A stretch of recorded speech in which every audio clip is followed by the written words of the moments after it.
Hello 10th class के बच्चों, कैसे हो आप सभी लोग। तो आ गए हम स्टार बैच लेकर के। तो इस बैच के अंदर आपको पूरा सिलेबस जो 10th क्लास का साइंस का रहेगा वो कंप्लीट करवाया जाएगा। तो आज का जो हमारा टॉपिक रहेगा वो रहेगा जो फर्स्ट चैप्टर आपका साइंस का, chemical reactions and it's equations. तो ये वाला चैप्टर हमने उठाया है। तो गारंटी से बोल रहा हूं, अगर आप मेरी वीडियोस को ध्यान से देखोगे तो आपको रिएक्शंस बनाना भी आ जाएगा। जिन बच्चों को लगता है कि हमें रिएक्शन नहीं बनानी आती, जिन बच्चों को लगता है कि हमें बैलेंस भी नहीं करना आता, या फिर जब कोई भी अभी प्रॉब्लम आपको आ रही है साइंस में से, तो आपको टेंशन लेने की जरूरत नहीं है। और दूसरी बात यह है कि इस बहन में मत रहना कि आपको सीबीएसई पास कर देगा। तो कोई भी आपको पास नहीं करेगा। फजूल में फालतू में ऐसा आपने बहम नहीं पालना। तो आपको पढ़ना तो पड़ेगा ही, ठीक है जी। तो जैसे भी आपको पढ़ना पड़ेगा। अगर मान लो आपको लॉकडाउन के चलते चलते आपको पास भी कोई कर दे, तो भी आगे जाकर के आपको ये सारा कुछ पढ़ना पड़ेगा। तो ये जो है आपका chapter chemical reactions and equation, तो आज हम ये करेंगे। और आपको जब जब ये करवाते जाएंगे, इसी चैप्टर से आपके जो आगे वाले जो दो चैप्टर आपके और केमिस्ट्री के वो आपको कंप्लीट करवा देंगे। वो आपके हाथों में आ जाएगा। मतलब कब उनका 30-40% जो पार्ट रहेगा वो इस चैप्टर को करते करते आपको आने लग जाएगा। ये हमारी गारंटी है। तो इस चैप्टर के अंदर मैं आपको रिएक्शन करना सिखाऊंगा कैसे करते हैं। आज सिर्फ हम 3 रिएक्शन ही करेंगे।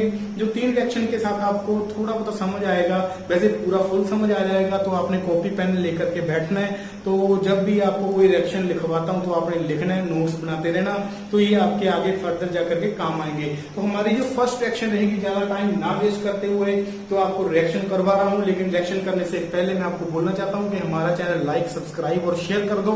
और वीडियो के एंड तक देखते देखते अगर आपको कोई भी हमारे लिए कोई कमेंट आता है तो आपने लिखना जरूर है। चाहे वो बेशक कैसा भी कमेंट हो, आपने अच्छा नहीं पढ़ाया, आप अच्छा नहीं पढ़ाते हो, आपका मटेरियल अच्छा नहीं था, आपकी क्वालिटी अच्छी नहीं थी, क्योंकि हम तो फोन से वीडियोस बनाते हैं। तो अभी का जो टाइम है सुबह का 10 बज रहे हैं, तो आपको बना के दे रहे हैं 10 क्यों 12 बज रहे हैं। आई थिंक बहुत ज्यादा टाइम है। तो अंदर रूम में हूँ, मेरे को टाइम का नहीं पता चल रहा, वीडियो से वीडियो बनाते जा रहा हूँ, ठीक है। चलो जी, हम स्टार्ट करेंगे फर्स्ट हमारी रिएक्शन। अगर हम रिएक्शन बनाएंगे मेटल रिएक्ट्स विद,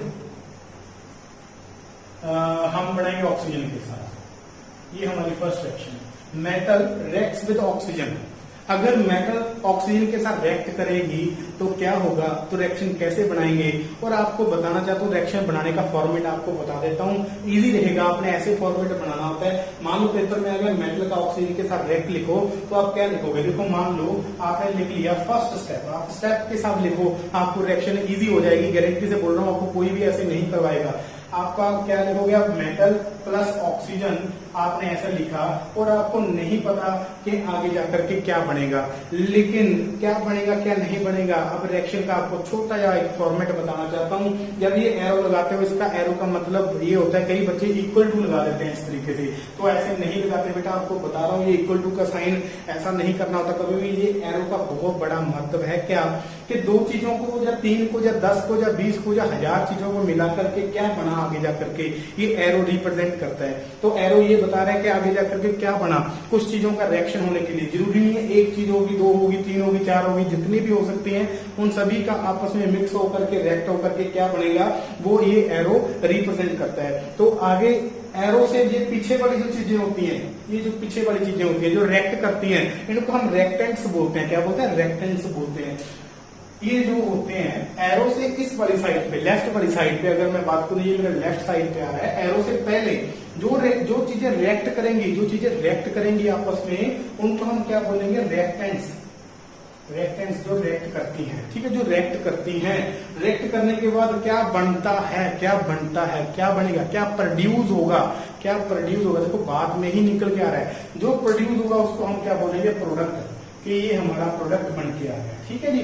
जब आपके पास मान लो कोई फैक्ट्री है, आपकी गत्ते की फैक्ट्री है, तो गत्ता कैसे बनेगा, आपने उन चीजों को रिएक्ट करवाया, आपने वुड ले ली, ठीक है, दरख्त की जो ट्रीज की आप उतार लेते हो वुड, उस वुड को ले लिया, पानी को ले लिया आपने, और बहुत सारी चीजें जो ग्लू वगैरह जो जरूरत होती है वो सारा लेकर के वो क्या हो गया, रिएक्टेंट हो गया, आपस में मिलाया, रिएक्शन हुई, तो एरो के बाद क्या बना, एक प्रोडक्ट बना। वो प्रोडक्ट का क्या नेम है, गत्ता बना, उसको गत्ता बोलते हैं, ठीक है जी। इस तरीके से तो ये प्रोडक्ट होते हैं उधर वाले। प्रोडक्ट कितने भी बन सकते हैं, 2 4 3 4 5 10 8 20 जितने बन सकते हैं। तो ये डिपेंड करता है, ठीक है, रिएक्शन के नेचर पे डिपेंड करता है। तो अगर आपको ये बात क्लियर होगी, रिएक्टेंट बोलते हैं उनको, प्रोडक्ट्स बोलते हैं। चलो रिएक्शन आप बना के देखते हैं कैसे बनेगी रिएक्शन, और आपको पक्का बोल रहा हूँ गारंटी से आपको क्लियर हो जाएगा ये 10th की टॉपिक, ठीक है। चलो अगर आपको नहीं पता कि मेटल जब ऑक्सीजन के साथ रिएक्ट करते हैं तो क्या बनता है, नहीं पता तो ऐसे ही छोड़ दो, कोई दिक्कत नहीं, आपको बनाना सिखाता हूँ कैसे। मान लो आपको पता चल गया कहीं ना कहीं से, आपको पता चल गया कि मेटल ऑक्सीजन के साथ रिएक्ट होकर क्या बनाता है, मेटल ऑक्साइड बनाता है, मेटल ऑक्साइड। अब एक चीज और बता रहा हूँ, ऑक्साइड से मेरे को बात याद आ गई, और ये वाला सिंबल क्या है, ओ सिंबल है, ओ, इसको क्या बोलोगे, कई बच्चे इसको ऑक्सीजन बोलते हैं, ऑक्सीजन नहीं होता। अगर अकेली ओ आएगा, अगर अकेला ओ आएगा तब उसको ऑक्साइड बोलेंगे हम, क्या बोलेंगे, ऑक्साइड बोलेंगे। अगर दो ओ आपस में जुड़ जाएंगी तो क्या बनेगा, O2 बनेगा। अब इस O2 को हम क्या बोलेंगे, ऑक्सीजन बोलेंगे। अगर O3, O plus O plus O plus ये हो गया, आपके पास O3 आ गया, तो इसको हम क्या बोलेंगे, ओजोन बोलेंगे, ओजोन।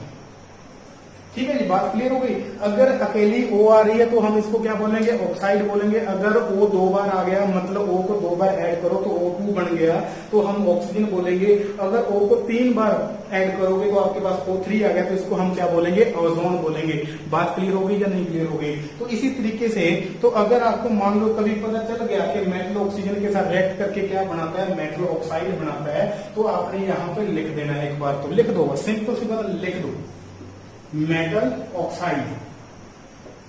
अब आपको पता है कि ऑक्साइड किसको बोलते हैं, कल्ली ओ को बोलते हैं, एक सिंगल ओ को हम ऑक्साइड बोलते हैं। मेटल कौन सी हमें नहीं पता। अब मैं बोल रहा हूं कि इसको सिंबलाइज करो, सिंबल लिखो इनके। आपको नहीं पता कि मेटल का सिंबल क्या है, मतलब मेटल हम कौन सी ले लें, लेकिन ऑक्सीजन का जो सिंबल होता है वो क्या होता है, ऑक्सीजन का सिंबल O2 होता है। और मेटल का, मेटल अभी आपको पता नहीं है, ऑक्साइड का आपको सिंबल पता है अभी, ठीक है। तो मेटल ऑक्साइड, ओ लिख दो इसके साथ अकेले, अभी ओ लिख दो, ठीक है। ओ नहीं लिखना तो आप यहाँ पे ऑक्साइड ही रखो, मेटल ऑक्साइड ही रखो, ठीक है जी। तो अभी इसके बाद क्या आएगा, अब मान लो मेटल आपको कहीं, आपको प्रैक्टिस है, आपको याद आ गया, क्या याद आ गया कि आपने मेटल कौन सी रखनी है।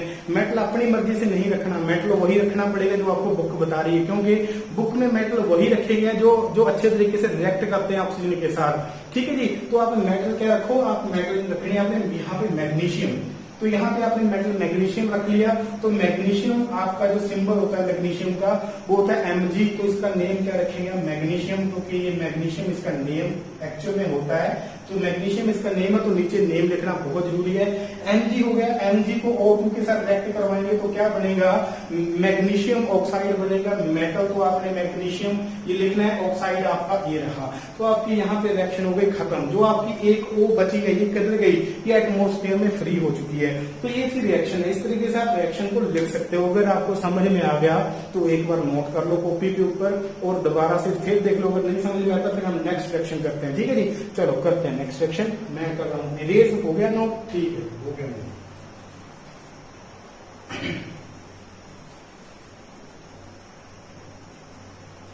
तो यहाँ पे मैंने आपको यहाँ पे लिखा क्या, देखो पहली रिएक्शन थी हमारी मेटल का ऑक्सीजन का रिएक्शन। अब मेटल रिएक्ट करेगी किसके साथ, रिएक्ट्स विद, ये विद लिख लेना आप, एसिड। अब मेटल को एसिड के साथ रिएक्ट करवाएंगे, तो एसिड्स के साथ रिएक्ट करवाएंगे। कई बच्चों को पता ही नहीं है कि एसिड्स किनको बोलते हैं, तो आपको आगे जो आपका एसिड बेस वाला जब चैप्टर कंटिन्यू हो जाएगा तब मैं आपको बताऊंगा कि एसिड बेस सॉल्ट किन किन किन सब्सटेंसेस को बोलते हैं। अभी के लिए बस आपने याद रखना कि अगर एसिड कभी भी आ जाए तो एक एसिड बड़ा इजी वाला एसिड है, वो आपने याद रखना है, कौन सा, HCl एसिड। ये आपका लेबोरेटरी में भी पढ़ा होता है, अगर नहीं पता तो मैं लेबोरेटरी में जाकर के एक वीडियो भी बना दूंगा, लैब में जाकर के। HCl होता है, इनको बोलते हैं हाइड्रोक्लोरिक एसिड, या फिर हाइड्रोजन का एक मॉलिक्यूल, हाइड्रोजन और क्लोरीन का हाइड्रोजन क्लोराइड भी इसको हम बोलते हैं, ठीक है जी। तो ये आपका हो गया हाइड्रोक्लोरिक एसिड, इसको क्या बोलेंगे, हाइड्रो, आप स्पेलिंग लिख लो, हाइड्रोक्लोरिक एसिड। तो ये रहा आपका हाइड्रोक्लोरिक एसिड रहा। तो आप इस एसिड के साथ आपका मेटल के साथ आपने रिएक्शन करवाना है। और आप मैग्नीशियम नहीं डाल देना आपने, क्योंकि मैग्नीशियम जरूरी नहीं, आप मैग्नीशियम डाल दो कोई बात नहीं, रिएक्शन हो जाएगा। लेकिन जो इजीली रिएक्ट करते हैं वो वाली हम मेटल्स डालेंगे। मैग्नीशियम का भी हो जाएगा, लेकिन हम पहले वो वाली मेटल्स डालेंगे जो अच्छे तरीके से रिएक्ट कर जाती हैं, ठीक है जी। चलो लिखते हैं क्या रिएक्शन है, उसी तरीके से फॉर्मेट बनाएंगे हम। जो फर्स्ट है आपका फॉर्मेट, मेटल का एसिड के साथ रिएक्ट, एरो में जाकर के क्या बनेगा, चलो मान लो हमें नहीं पता क्या बनेगा, लेकिन एक चीज आपने याद रखनी, जब भी मेटल एसिड के साथ रिएक्ट करेगा तब हाइड्रोजन गैस बाहर निकलेगी। एक बात आपने याद रखनी है क्या, कि जब भी मेटल को कुछ चीजें आपको याद रखनी पड़ेगी, क्योंकि ये प्रैक्टिकली परफॉर्म की हुई चीजें हैं। अब जब आप प्रैक्टिकल करोगे तब आपको ये चीजें पता चलेंगी। आप इसमें किंतु परंतु तू मैं ये नहीं कर सकते, ये क्यों बना दिए, ये क्यों, क्योंकि आप बड़े सियाने नहीं हो, साइंटिस्टों ने बनाया, रिसर्च की हुई है, तो ये तभी बना है। ठीक है जी, कुछ चीजें आपको याद रखनी पड़ेगी। मेटल जब एसिड के साथ रिएक्ट करेगा तो क्या बनता है, हाइड्रोजन गैस बाहर निकलती है, तो ये आपने याद रखना है सिंपली बस, हाइड्रोजन गैस बाहर निकलेगी। बाहर निकलने का एरो आपने इस तरीके से लगा देना है। अब आपको मेटल मैं बता रहा हूँ कौन सी, सेकंड स्टेप में मेटल आप यहाँ पे जिंक ले लो, तो जिंक का आपने मेटल ले ली, तो आपको ये कुछ प्रैक्टिस करके आपको पता चल जाएगा कि ऑक्सीजन के साथ, पानी के साथ, एसिड के साथ, बेस के साथ, सॉल्ट के साथ कौन कौन सी हम क्या करें, मतलब मेटल्स रखें, वो आपको प्रैक्टिस के साथ पता चल जाएगा। ठीक है जी, तो आपने यहाँ पे जिंक ले लिया और एसिड आपको मैंने बताया HCl ले लिया, तो आपका यहाँ पे बनेगा, देखो हाइड्रोजन गैस बाहर निकलेगी, हाइड्रोजन गैस क्या निकलेगी, बाहर निकलेगी। तो जब आप हाइड्रोजन गैस बाहर निकालोगे तो इसको हम क्या बोलेंगे, हाइड्रोजन बोलते हैं। अब सिंगल H को हम हाइड्रोजन नहीं बोलेंगे क्योंकि इसकी वैलेंसी अधूरी होती है। जब भी हाइड्रोजन गैस की बात करेंगे तब H2 की ही बात करते हैं हम। ठीक है जी, तो H2 बाहर निकल गया आपका, ये लो। तो यहाँ पे आपने देखा कि अगर H2 बाहर निकल गया तो बचा क्या, तो आपका Cl बचा और जिंक बचा। तो मैं मान लो यहाँ पे अब इसका सिंबल लिख देता हूं, तो ये लो सिंबल लिखा ZnHCl, तो यहाँ पे सिंबल लिखा। तो देखो H तो हमने बाहर निकाल दिया, हाइड्रोजन बना करके H2 बना करके, ये तो हमने बाहर निकाल दिया। जो बची हुई चीजें वो आपस में जोड़ दो, ZnCl, ये बची हुई चीजें है ना, ये वाली देखो, ये वाली बची हुई चीजें जो हैं ये आपस में जोड़ दो। इनको जब आप ऐड कर दोगे तो आपकी रिएक्शन हो जाएगी कंप्लीट। लेकिन यहाँ पे भी ये रिएक्शन अभी कंप्लीट नहीं हुई। क्यों नहीं कंप्लीट हुई, क्योंकि जब भी ZnCl के साथ रिएक्ट होगा, मतलब ऐसे बॉन्ड बनाएगा, तब Cl के 2 मॉलिक्यूल आने चाहिए यहाँ पे। अब एक चीज और, यहाँ पे देखो H कितने हैं, 2 हैं, यहाँ पे H कितने हैं, 1 H है। ठीक है जी, यहाँ पे H कितने हैं, 2 हैं, यहाँ पे H कितने हैं, 1 है। तो इसकी वैलेंसी पूरी करोगे आप इस तरीके से, आगे 2 लगा दोगे। तो एक मैथमेटिकली आपको एक चीज बताऊं, मान लो आपके पास A + B लिखा हुआ है और ये ब्रैकेट में और आगे आपने 2 लगा दिया, मान लो आपने ऐसे कर दिया। तो मैथमेटिकली आप क्या करते हो, 2 का A के साथ मल्टीप्लाई करवाया तो 2A, 2 का B के साथ मल्टीप्लाई करवाया तो आपका क्या बना, 2B बना। तो इसी तरीके से अब 2 जो आगे लगाया, अब 2 का H के साथ मल्टीप्लाई करवाया तो कितने H बन गए, 2H बन गए। और 2 का Cl के साथ मल्टीप्लाई करवाया तो कितने बन गए, Cl2 बन गए। तो यहाँ पे H2 की वैलेंसी हो गई कंप्लीट 2 आगे लगाने से। तो नीचे नहीं लगा सकते भैया, यहाँ पे आप नहीं लगा सकते। क्या आपने यहाँ पे लगा दिया, आपने यहाँ पे लगा दिया, क्यों नहीं लगा सकते, ये आपको फर्दर आपको रीजन बताएंगे हम। अभी आपका तो स्टार्ट हुआ है, बस आपने ये याद रखना कि यहाँ पे नहीं लगा सकते। सिंपली इसको बैलेंस करने के लिए आपने 2 कहाँ पे लगाना है, यहाँ पे लगाना है।